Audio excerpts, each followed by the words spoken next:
अहमद फातिमा हसन हुसैन हैदर। वाह अहमद फातिमा हसन हुसैन हैदर पंजे हस्तियां रब नूं प्यारियां। अहमद फातिमा हसन हुसैन हैदर पंजे हस्तियां रब नूं प्यारियां ने। इन्हां पंजां दी शान विच पाक है ना रब ने विच कुरान उतारिया। बेशक वाह शान विच पाक है ना रब ने विच कुरान उतारियां ने।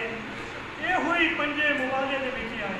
आहो फातिमा हसन हुसैन हैदर हाँ ये हुई पंजे मुबाले दे विच आए कि मरहबा नूरियां सारियां ने। वाह इन्हां पंजां दी मिसल जमील कोई नहीं, इन्हां पंजां दे सिर सरदार ने।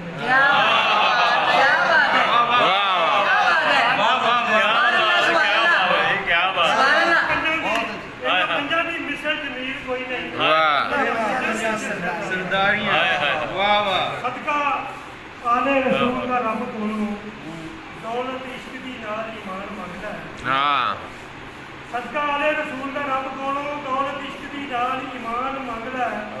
होवे आले रसूल है चीज कम दी अपनी बख्शी दा यार समान मंगदा। वाह होवे आले रसूल है चीज कम दी अपनी बख्शी दा यार समान मंगदा है।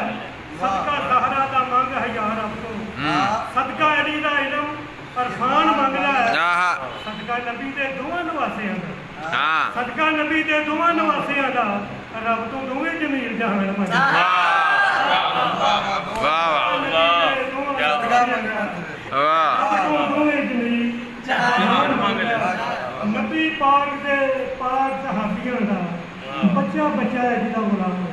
हाँ नबी पाक दे पाक सहाबियां दा बच्चा बच्चा है जिहदा गुलाम होया। सारे सजदा दे सिर दा ताज बनया रोशन जग विच आप दा नाम होया।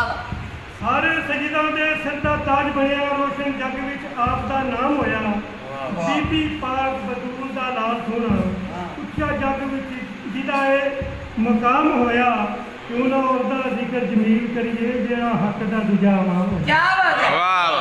क्यों ना उसदा जिक्र जमील करिए जेड़ा हक दा दूजा इमाम होया।